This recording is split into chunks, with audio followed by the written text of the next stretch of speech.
Michelle Smith. I'm the owner and co-founder of the Pilates Pod, which is a studio in Hitchin, Hertfordshire. So that's just outside of London, if anyone's trying to get a reference.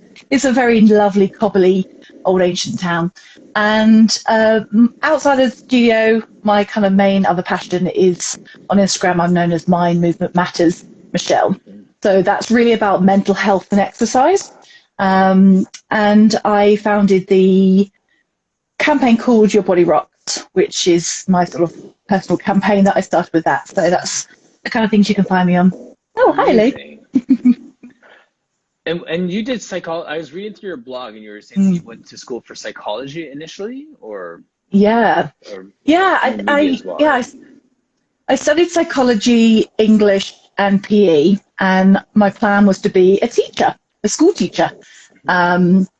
I just loved psychology. That was a side. I don't think I was going to plan to be teaching psychology, just really fascinated by the mind and I love it. Still completely, utterly fascinated by the mind. And the more I work in movement, the more I really see, which is what Mind Movement Matters is all about, that we all know, like, mental health and the mind, how that can benefit from exercise and movement.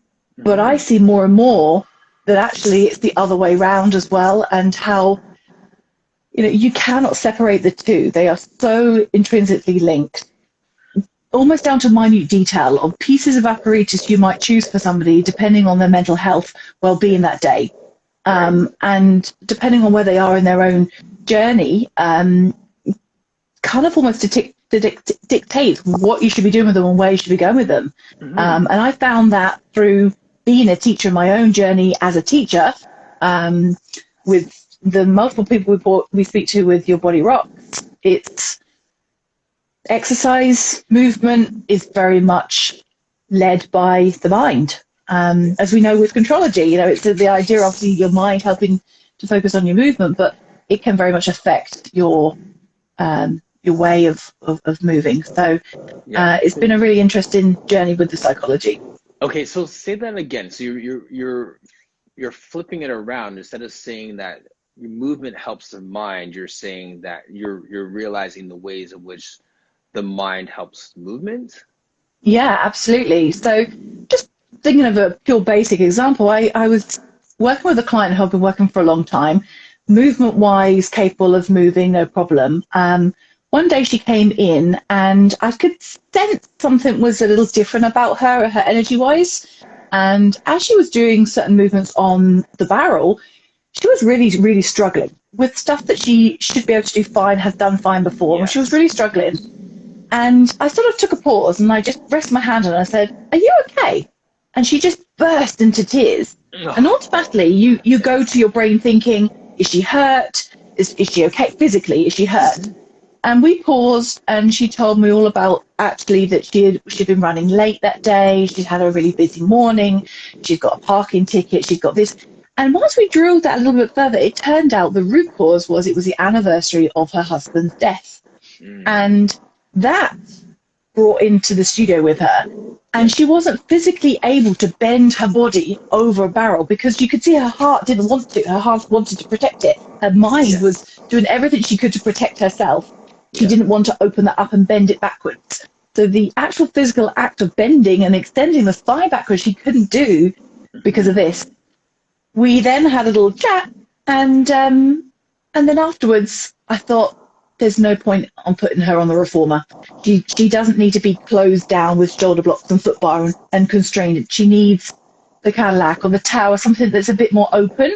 She's not ready to bend. Yes. Yeah, and I just stood away from her and I let her do some rollbacks. I didn't say anything, and she had a few tears while she was doing it. And you know, that's the kind of, suppose, I think maybe as an inexperienced teacher you might worry about that kind of reaction, but I just let her be. And then she came round to all of that, and then she finally bent herself over and said, at this journey now, I feel great to do that. Yes. But an hour ago, I couldn't physically do it. And it was from that moment, really, I thought, I'm seeing it all the time. I hadn't really put it all together, but the psychology of the mind controls movement very much. And absolutely. It's that flipping it that you said. It's fun, you know, I see Lisa Pole Aerial Fitness just joined us here in the room, and I don't know if she just passed through or she just opened and closed or if she's still there.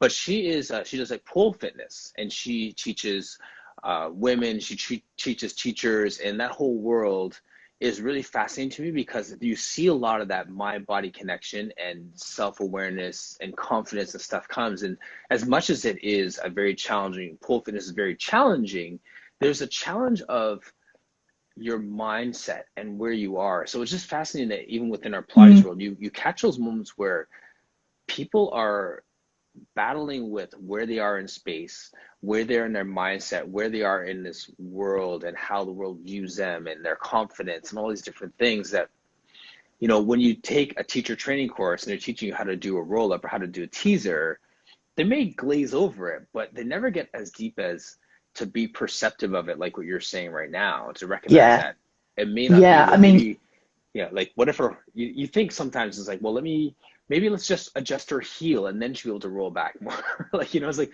well, no, it's not an anatomical adjustment you need to make. It's giving yeah, space for the emotions of where a person is. absolutely. Absolutely. You're right. Like that isn't something that's going to come across in a training course. You are learning exercises, to learn how to be a teacher, but your kind of your own journey as being a teacher of whatever teach methods and modality you're teaching is to understand the psyche of somebody. And as much as people often say that as teachers we often can become kind of counselors, I think it is important sometimes not to go down that rabbit warren with some people just to get them moving and just go past that and get moving. But sometimes it's understanding somebody's nature and somebody's, like you say, what they're going through. You have to kind of somehow read that. And Yeah, people have got that or they don't. I truly believe you can't make that into somebody, right. but it's something you can train people to be super aware of. I mean, even down to small things like size. Why would you put somebody of a bigger size that was struggling perhaps with a larger belly to be doing stomach massage, or sitting on a high chair when you could choose to use a wonder chair or not to do that?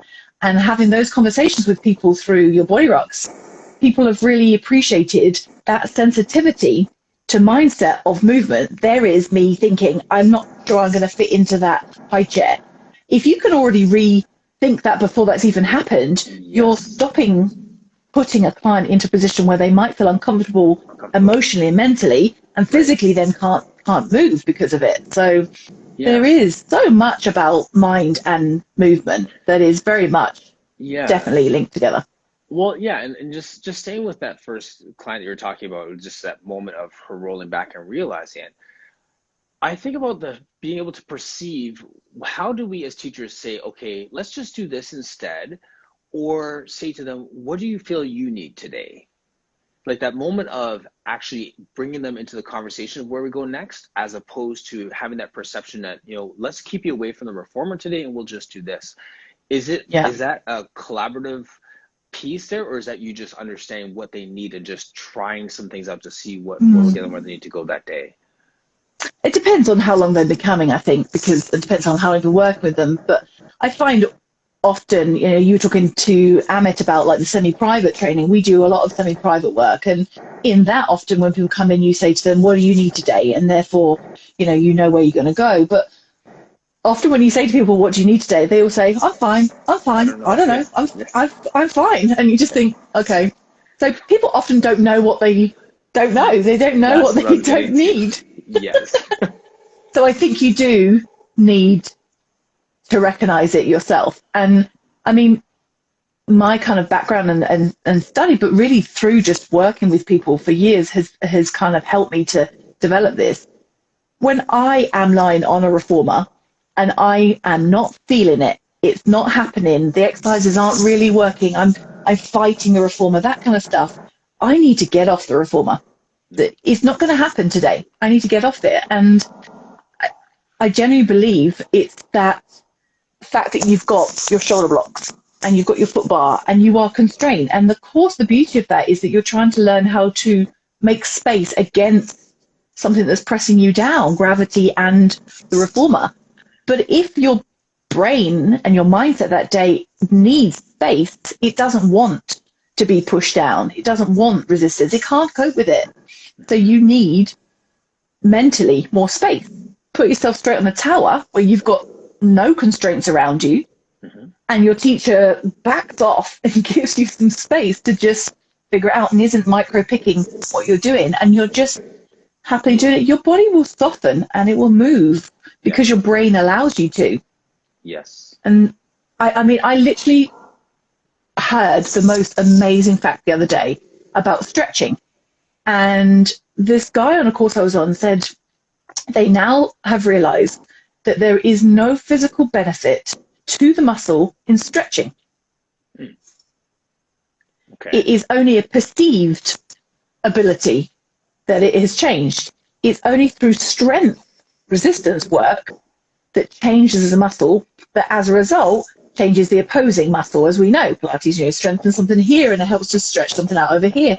Right. But it's actually people's perceived image that they need to stretch something. So, most people know it's all about hips. Hip opening, my hips are tight.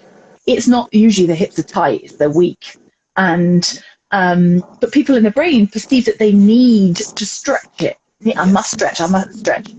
And it's that same thing that happens in people when they're moving, is that often when somebody has got problems going on in their back and they've got weakness in their hips, they want to stretch. They want to do that big open stretching. Yes. They don't want to hear tighten up, strengthen. They want to hear stretch.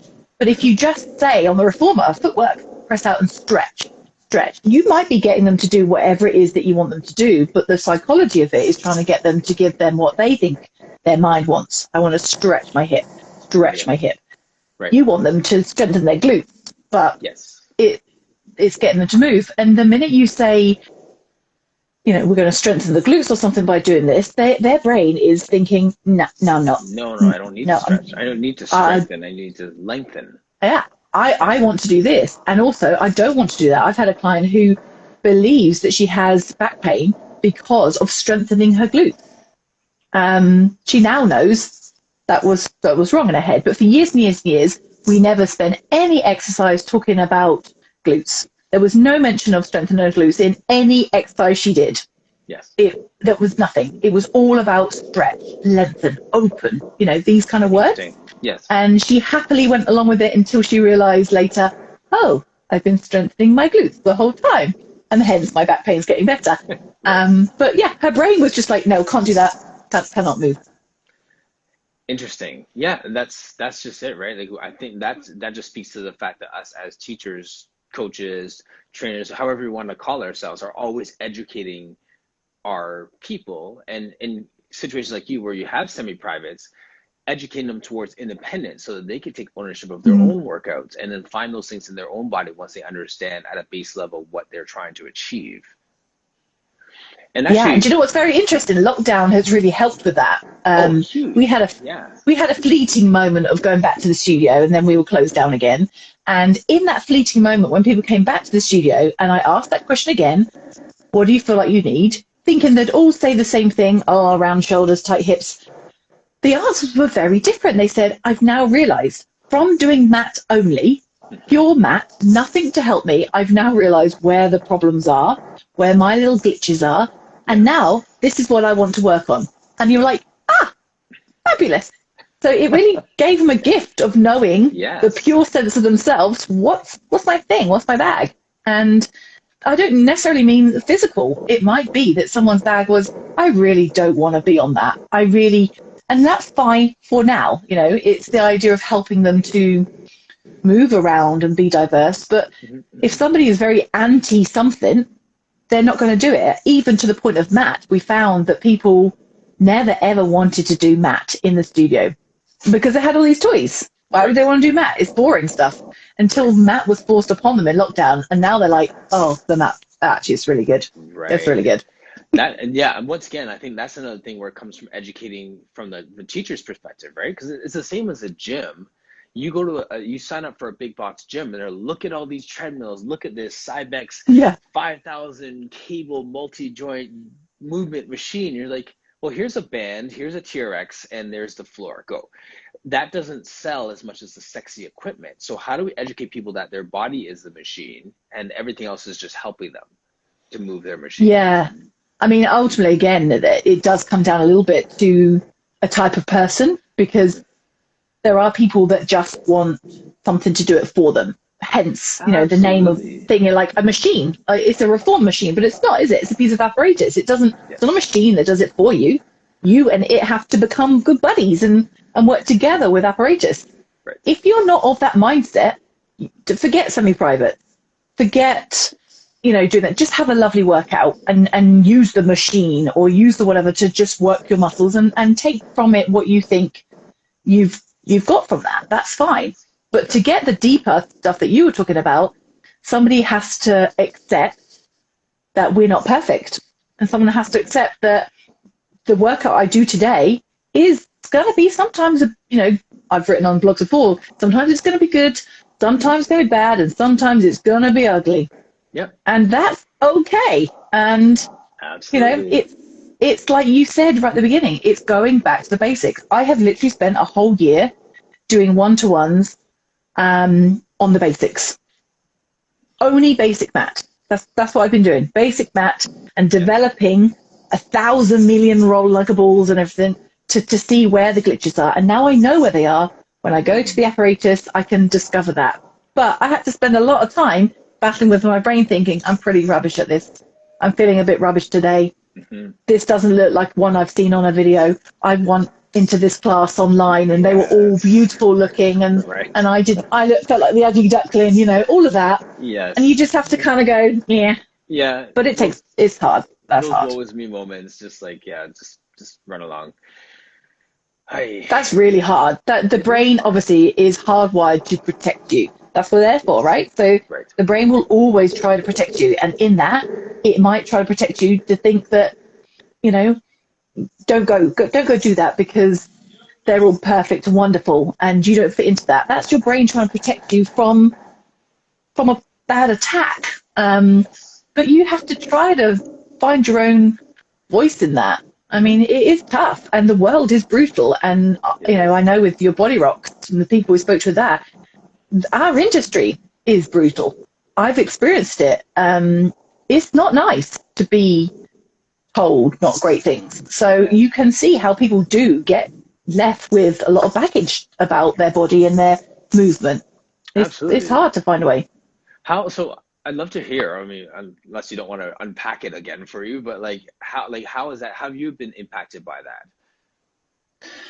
So I think it's 2019 to 2020, I started having quite horrible trolling anonymously, but it wasn't online. It was being sent directly to my inbox, and it was nasty, and it was very personal, and it was critiquing me. And it would be, I was a fat, disgusting heifer. I was a chunky bitch. I was, a ginger this, all sorts of things. So nasty. And then it led on to, really about, I better start practicing what I preach, to start bringing it into my profession, and that I wasn't good enough as a teacher, and I was a bad role model for the industry, because I was, the words were a chunky fat heifer, and I think because I didn't wear a crop top, I wasn't a good enough teacher,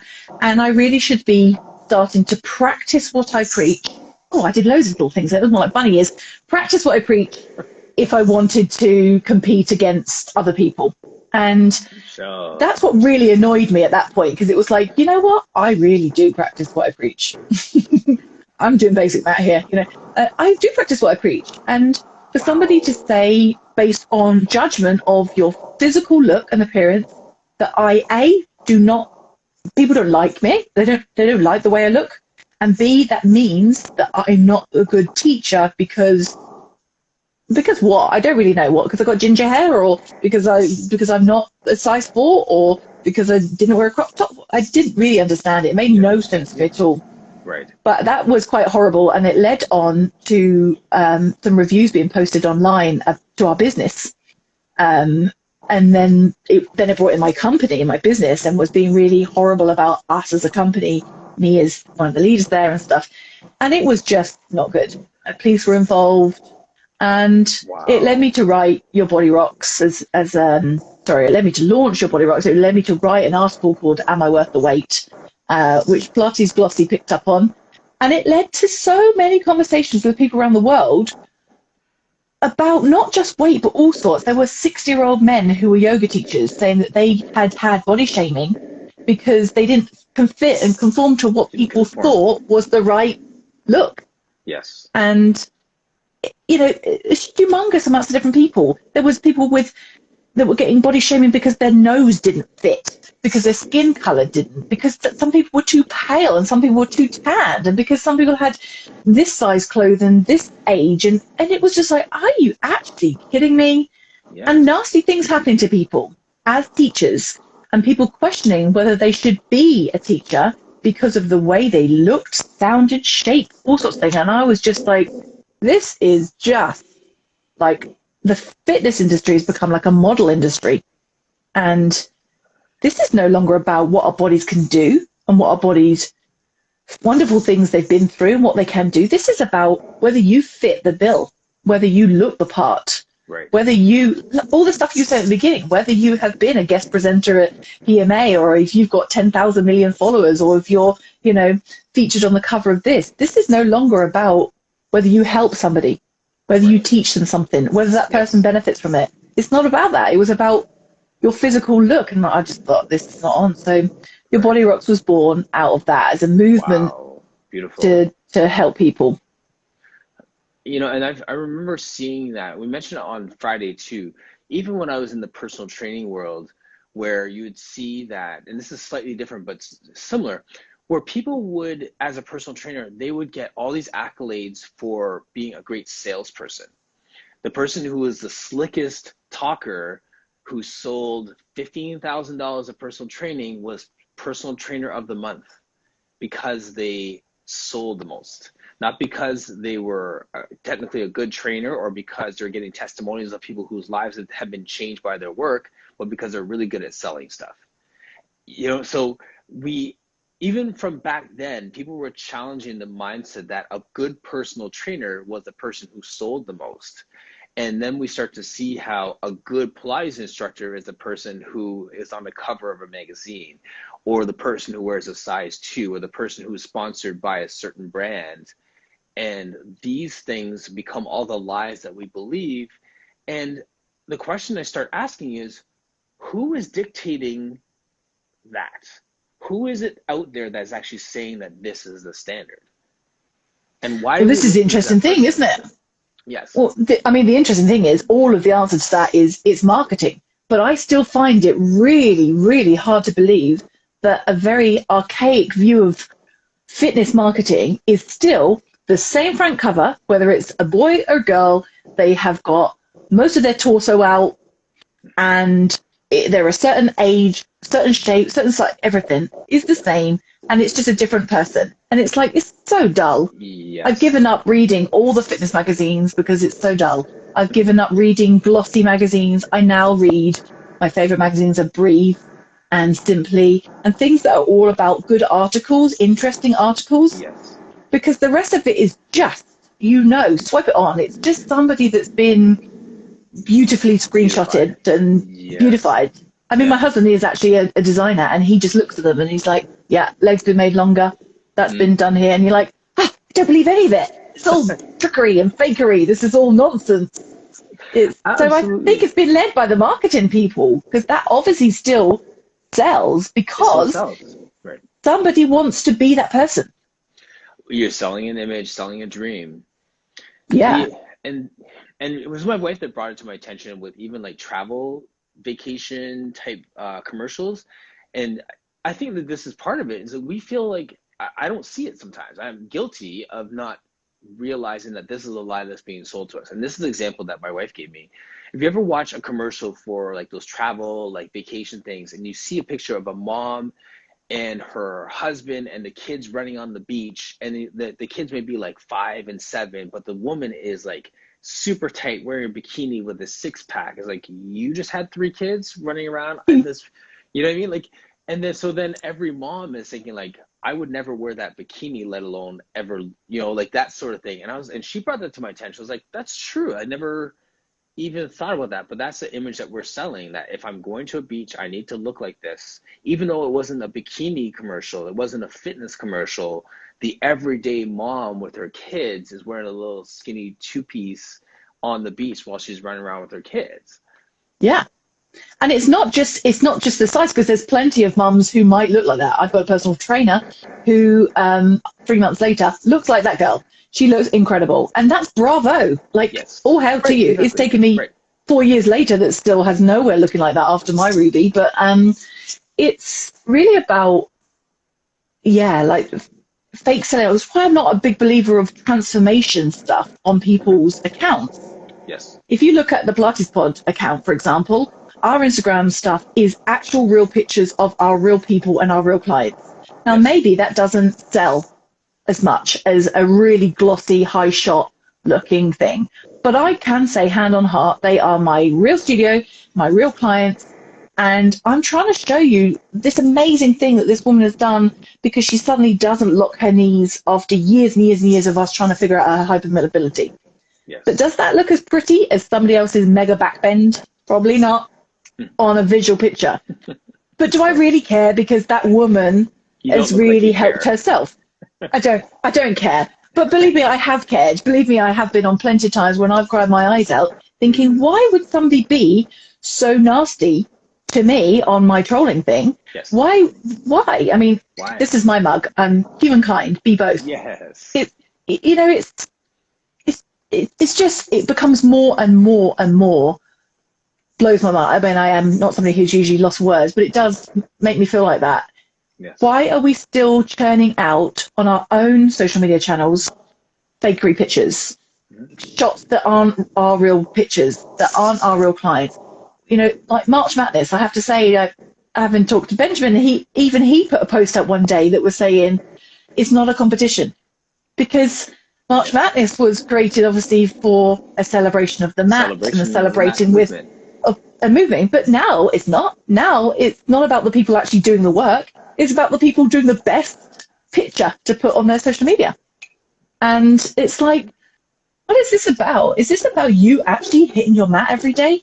Because that's what we were talking about a minute ago, of, you saying about repeated doing the basic stuff and going back to being better at those little things, rather than can I just take, I mean, I can literally go and do some crazy back bend thing, quick take a picture of me, put it out there, and you'll believe that I can do that. But I can't do it really. I can't really do it, but I could probably break my body into holding it so you could take a picture of me doing it. Yes. But the truth is, when you look at that stuff on social media and marketing, you have to take it with a massive pinch of salt. Yes. A massive pinch of salt. It's not the truth, as we know. It takes years for you to do a really good roll-up. Yes. Let alone anything else down the line. And if you can't, because you're just doing stuff for your Instagram, you're never going to really be self-care about yourself. You are just tricking yourself, aren't you? Yes, exactly. My wife just had the comment there on the vacation thing. No one ever over a size 4 goes on a cruise and in those commercials. No, and the kids are always perfectly well behaved, by the way. You don't even if she's size 4 and she's walking down the beach, the kids are never going, I don't want to do this. Never. What made me laugh is, like, last lockdown I did a load of lockdown lives, and Maria Earl and I were doing one. It didn't work out at all with technology, but at the end of the conversation we said, let's just stay on and chat with ourselves.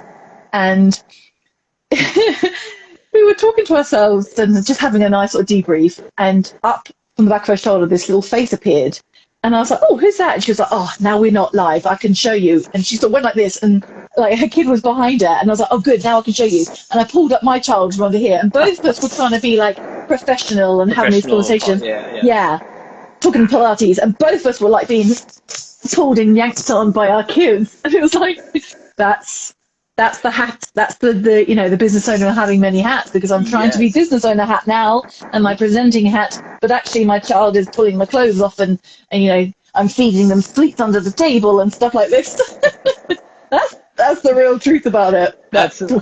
I love that, and I think I've tried and celebrate that as much as I can. Like kids running by in the background and noises happening, and tech breaking down and stuff like that. I think that one of the beauties of this lockdown is that we have had to give space for that and give permission for people to not be as polished as they want to be perceived as. Right? So yeah, I mean, there is actually, for people to sort of take away a tip on social media now, the algorithms and things are no longer showing people's accounts that are so polished because people are preferring a more natural thing. Yeah. So actually, you might want to have a refresh. Everybody looking at your grids and thinking, maybe I could do with a bit more natural stuff because it's not going to be shown as much. So you might as well just save yourself a load of time and just, all wrinkles included, let's bung it all in. Like, just be, like you said, in self-care, you got to be a bit kinder to yourself. But if you're not kinder to yourself, how are you really showing that to your clients? I have seen teachers who are posting the very popular hashtag of self-care, and all of those body positivity hashtags, all a big thing, aren't they? They're all they've become marketing things. Yes. But do you really believe it? And I've seen people who have posted that stuff in social media and then on their personal social media laughed about somebody who was bigger. And I thought, you see, that's one hat is being the face of, and one hat is being your actual person. So you have to be, like you were saying before, what are we teaching? We're hopefully teaching our clients how to be, good humankind beings. And that is to themselves. And, we try to teach people in movement that if they're just not feeling it that day, it's okay. And if their hips are all wonky and their shoulders are all this, and that's fine. And if the snake and twist is something that you've seen in the zoo, but never have you ever going to go near it, that's fine. Like, it's all just fine. Whatever it is fine. It doesn't have to be anything particular. And there's times when I've said that to my clients, like, you will probably never get this exercise. Point blank, you're not going to get this, and that's fine. Like, I give. And how's the reaction to that? Like, they're just like, well, thanks. Like, I'm like, I just, like, I'm being real. Like, there's things that, and that's also my challenge with the basic, intermediate, and advanced vernacular as well, because there are exercises in the advanced that I can nail on my first day in the studio, and there's exercises in the basic that I may never get right because of my body type, because of my shape, because of the sports I played when I grew up, because of whatever reason you want to put in there. You can't put everything in classifications. You have to really teach to the body in front of you and not just throw that hands up, but recognize the fact that everybody's different. So it's not about, does this exercise look right? Well, how does that feel? How does it make you feel? What does your body need right now? What does your body need today? Even if you nailed this yesterday, what do you need today? So those are different conversations than, can I nail the snake and twist? When will I be able to do the full advanced repertoire? Like, I'm trying to move away from those conversations and getting people to where their body needs to be. Yeah, and also, when you talk about levels like that, who's to say what you perceive that level to be? So if you're talking to your clients, if you put a class on that is intermediate level, what does that mean to somebody? You might think, I'm intermediate level. And I know I've got clients who might think that they're advanced. And and I'd be thinking, no. But they think they're advanced. And you might have people who very much are thinking, oh, no, I can't go to intermediate. And you're like, you totally can. Yes. People have a perception of themselves. And then they try to fit that into your label. I mean, we've even found, playing around with the semantics of it, if we called a class intermediate, people wouldn't come. If you called it progression, people would come. There you go. There you go. Little semantics about it. Now we don't have a level. There's no levels to classes. We don't have levels because we let people come. There are semi-privates. We say that you have to have been doing a certain amount of sessions beforehand. Yes. And that you have to be able to take yourself comfortably through a reformer intermediate kind of level. But other than that, all the classes have no level to them. And so Yes. in that, you have to be responsible for yourself. And we start at the beginning of every class with a little run through of this is how you take care of your back, your shoulders, so and so, so and so, so and so. And then it's like, okay, and let's just play. And then it's just up Yeah. to people. And people will decide, today I feel strong and confident in my brain. So I'm going to try that roll up. Today I'm feeling a bit like this. I'm probably not going to try the roll up because I don't want to feel rubbish about myself. And Yes. I remember my teacher, Holly, always used to say, get 100% success. And it's always something that's stuck in my mind. I am quite comfortable now in doing a pull up on 2 top springs because that gives me 100% success. And then I start changing the springs. Yes. But if I try and put it somewhere else and then I don't get it, my brain goes, I'm rubbish. And then everything just falls apart. Right. So just get 100% success at whatever you give someone. They feel elated. They're going up front and they're excited, and then work on it, tweak it. But they don't need to know. They don't need to know what you've tweaked. Right. You know, it's just inches and tweaks here and there. Yes. I think that's a really nice way to take people's journey, and it works with their mindset. Yes, that's a really high level teaching strategy because, you know, like people are just after success. So that's our responsibility to define and to help them define what that success is, right? So Yeah. there may be times where we're giving them what that definition is. There's times when they're defined. There's times when we're defining it together. And that might be an example of one of those times where we're defining success for them. This is what it looks like. This is what it feels like now. Can you imagine 6 months from now when we could do that on 1 spring instead of 2 springs, when there's less assistance from it or more, Yeah. you know what I mean? And then you can give it to them in chunks like that. So then like we succeeded today, and now this is the next piece that we're going to work on, right? So Yeah, and as you said before about your shape and size and history and things, it's not about just a number, like a number on the scales or a number of kilos you can lift or a number of springs that you use. It's about what's right for you. Like I would look ridiculous if I had size 3 feet. I'm 5'10", so I've got size 7 feet. You know, so that might feel like a big size foot, but it's not for a 5'10" person. But it would look really probably silly on someone that's very petite. The same reason, if I'm working on a wonder chair and I'm 5'10", my swan is going to be slightly different. My balance, my center of gravity is going to be different. Right. But I'm going to have my mentor works with the studio. She's petite and tiny framed.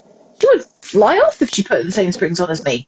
You have to balance it with your ability, but you have to also balance it with your physicality, and that also might be mindset. There's a lot to play, right? There's your actual what you can do, your body and your brain of what it wants to let your body do.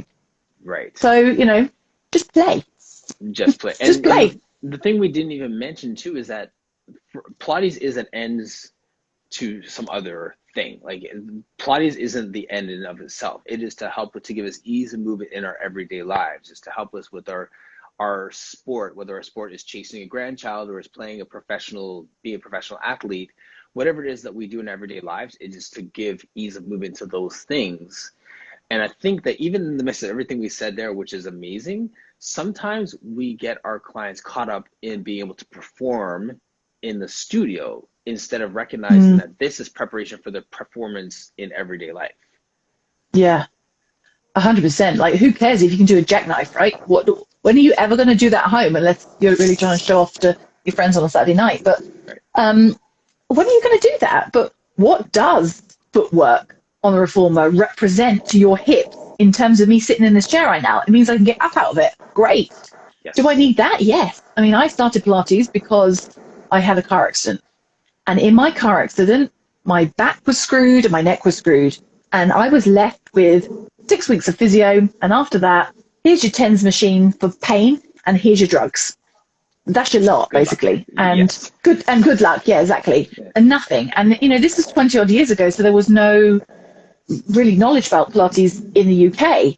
I happened to move to Australia and my gym had a Pilates studio in it. And I started going to mat thinking, what is this? This is rubbish. And then found the apparatus and found success.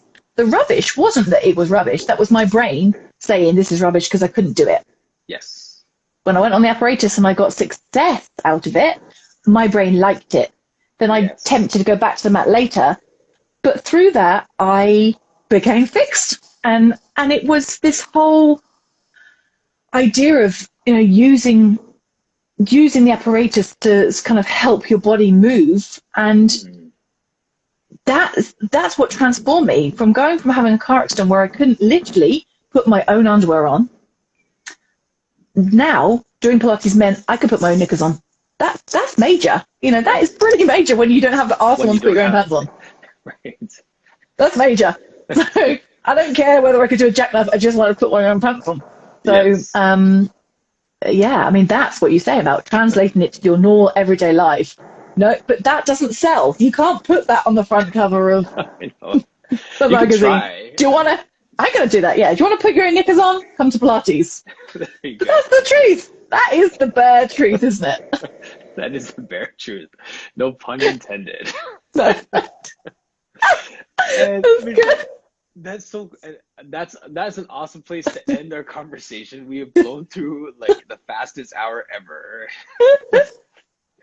And if you want to put your knickers on if you're in the UK, this is the lady to go to right here.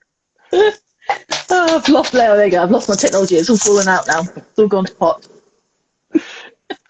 Too funny. But yeah, Um, please join anyone who wants to join us on Your Body Rocks. It's Your Body Rocks is on Facebook, and it's a okay. lovely private kind of community group. We do. There are some lovely Feed Me Friday recipes that I post up that nourish your body and your soul. We do wonderful You Wednesdays where you talk about what is wonderful about you rather than just like I hate this, I hate that. Yes. And we have chats and discussions about age topics, race, size, all Love sorts it. of things that you could just join in. And there's men and women on there. And it's just a really lovely, lovely, lovely, friendly, supportive group. So join on that. And That's hopefully soon, Maria, Earl, and I will be launching the Your Body Rocks podcast. And that will be talking to people normal people about what their bodies can do and have done in their journey. So stay tuned for that. That is awesome. I'll put that in the chat, like in the body of this replay. And then also I'll connect with you on the Core Conversations Facebook group page and link the two pages so people can find you there as well. Cool. Oh, it's lovely Amazing. chatting. It was so Happy lovely chatting with birthday. you. You Thank don't look a you. day older than you did yesterday. Well, I appreciate that. I'm gonna try and keep that going. Rinse and repeat on that. Self-care Saturday, you see? That's right. That's what's up. Thank you All so right, much for your everyone. time. Thank you to everyone for all your comments. We didn't even get a chance to touch on some of these topics as we were flying through so many, but we really appreciate all of you joining us today. And we're back at it tomorrow. Thank you so much. See you, everyone. Bye. All right. Take care. Bye now.